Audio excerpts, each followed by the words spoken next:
Assembly రోజున governor ప్రసంగం రోజున ఉభయ సభలను ఉద్దేశించి గవర్నర్ మాట్లాడే ప్రసంగంలో గవర్నర్ను ఖచ్చితంగా నిలదీస్తూ గవర్నర్ ప్రసంగాన్ని అడ్డు తగులుతూ గవర్నర్ను ఖచ్చితంగా నిలదీస్తూ వైఎస్ఆర్సీపీ గలం విప్పుతుంది. దాని తర్వాత ఖచ్చితంగా మళ్ళీ మంగళవారము వైఎస్ఆర్సీపీకి సంబంధించిన ఎమ్మెల్సీలు, ఎమ్మెల్యేలు, ఎంపీలు, రాజ్యసభ సభ్యులు, లోక్సభ సభ్యులు అందరూ కూడా ఢిల్లీకి వెళ్తారు. వెళ్ళి బుధవారము ఢిల్లీలో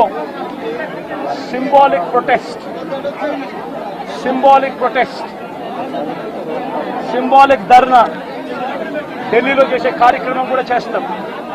రాష్ట్రంలో జరుగుతూ ఉన్న దాడులు, రాష్ట్రంలో ఉన్న లా అండ్ ఆర్డర్ పరిస్థితులను దేశమంతా కూడా చూసేట్టుగా, దేశమంతా కూడా దీన్ని గమనించి, దేశమంతా కూడా దీన్ని ప్రొటెస్ట్ను వాళ్ళు కూడా ప్రొటెస్ట్ చేసే విధంగా దీన్ని హైలైట్ చేసే కార్యక్రమం చేస్తాం.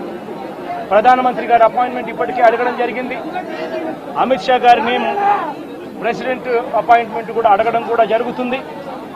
వీళ్ళందరూ కూడా అపాయింట్మెంట్ ఇస్తే వీళ్ళందరినీ కూడా కలిసి వీళ్ళందరికీ కూడా చెప్పే కార్యక్రమం కూడా చేస్తాం. మరి జగన్మోహన్ రెడ్డి గారు హత్య రాజకీయాలు చేశారు, గొడ్డలి రాజకీయాలు చేశారు, హత్య చేయించిన వాళ్ళతో భుజాలు రాసుకొని తిరిగారు, సొంత చెల్లెళ్ళకే వెన్నుపోటు పొడిచారు, 5 కోట్ల మంది ఆంధ్ర రాష్ట్ర ప్రజలకు బీజేపీ పార్టీకి ప్రత్యేక హోదాను తాకట్టు పెట్టారు. ఈరోజు జగన్మోహన్ రెడ్డి గారు ఢిల్లీలో ధర్నా చేస్తారా? ప్రత్యేక హోదా కోసం ఎందుకు చేయలేదండి ధర్నాలు?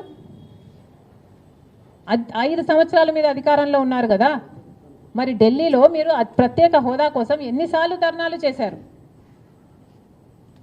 ప్రత్యేక హోదా అసలు ఊసే లేకుండా చేశారు కదా.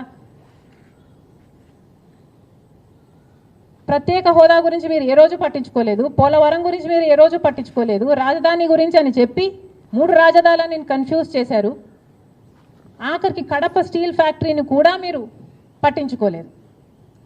విశాఖ స్టీలు మన రాష్ట్రానికే తలమానికమైన అమ్మేస్తామన్నా కూడా పట్టించుకోలేదు. ఈరోజు మాత్రం ఢిల్లీకి వెళ్ళి ధర్నా చేస్తారట.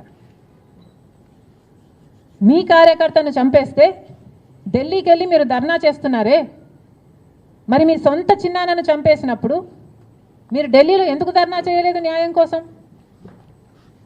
జగన్మోహన్ రెడ్డి గారు సమాధానం చెప్పాలి. ఒకవైపు ఇక్కడ అసెంబ్లీ జరుగుతుంది.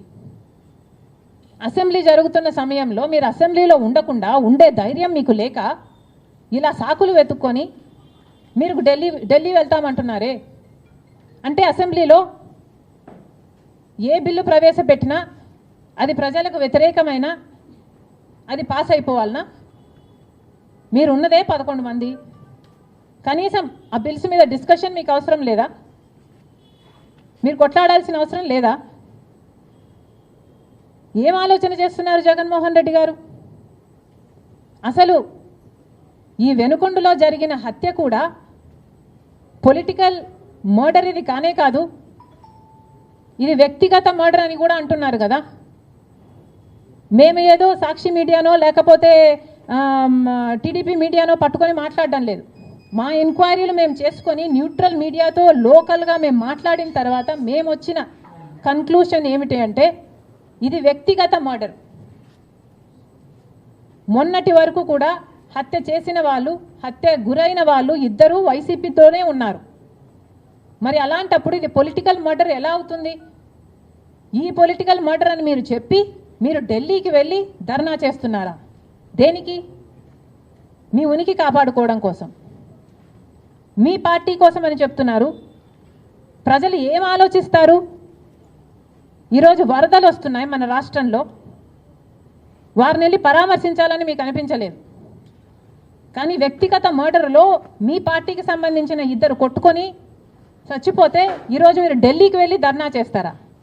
ప్రజల కోసం మీరు ఎందుకు నిలబడలేదు? మీ పార్టీ వాళ్ళు ఓటేస్తే మీరు గెలిచారా? మీ పార్టీ వాళ్ళ కోసమే మీరు ముఖ్యమంత్రి అయ్యారా? 5 సంవత్సరాలుగా మీరు ప్రజల కోసం పనిచేయలేదు, కానీ ఈరోజు ఢిల్లీకి వెళ్ళి ధర్నా చేస్తారట. సిగ్గుండాలి కదా. కానీ ఈ విషయంలో పోలీసులను కూడా అడుగుతున్నాం, నడి రోడ్డు మీద ఇలా హత్యలు చేసుకుంటుంటే పోలీసులు ఏం చేస్తున్నారు? ఆంధ్ర రాష్ట్ర పోలీసులుగా మీ బాధ్యత కాదా లా అండ్ ఆర్డర్ మెయింటైన్ చేయడం? ముఖ్యమంత్రి గారు, డిప్యూటీ ముఖ్యమంత్రి గారు చంద్రబాబు గారు, పవన్ కళ్యాణ్ గారిని కూడా ప్రశ్నిస్తున్నాం. మీ హయాంలో నడి రోడ్డు మీద ఇలా మర్డర్లు జరిగితే మీరు బాధ్యులు కారా? మీకు ఆపాల్సిన బాధ్యత లేదా? లా అండ్ ఆర్డర్ ఉన్నట్టా చచ్చిపోయినట్టా మన రాష్ట్రంలో? మళ్ళీ చెప్తున్నాం, మీరు జోక్యం చేసుకోండి, ఇలాంటివి కాకుండా చూసుకోండి. పోలీసులు కూడా అప్రమత్తంగా ఉండాలి. ఈ లా అండ్ ఆర్డర్ సిచ్యువేషన్ని కంట్రోల్ చేయాల్సిన బాధ్యత పోలీసులకు ఉంది, ముఖ్యమంత్రికి ఉంది, డిప్యూటీ చీఫ్ మినిస్టర్కి ఉంది. దయచేసి మళ్ళీ ఇలాంటివి జరగకుండా చూడండి. Thank you. ఇప్పుడు ఆపరేషన్ లేకుండానే మోకాళ్లకు ప్లాస్మా ట్రీట్మెంట్. మీ ఆర్థోపెటిక్ సమస్యలన్నిటికీ రోబోటిక్ టెక్నాలజీ ద్వారా తక్కువ ఖర్చుతో శాశ్వత పరిష్కారం. Free consultation. ప్రతి ట్రీట్మెంట్ పై 20% డిస్కౌంట్. ఈ ఆఫర్ కొద్ది రోజులు మాత్రమే. త్వరపడండి. V9 hospitals 9281465842.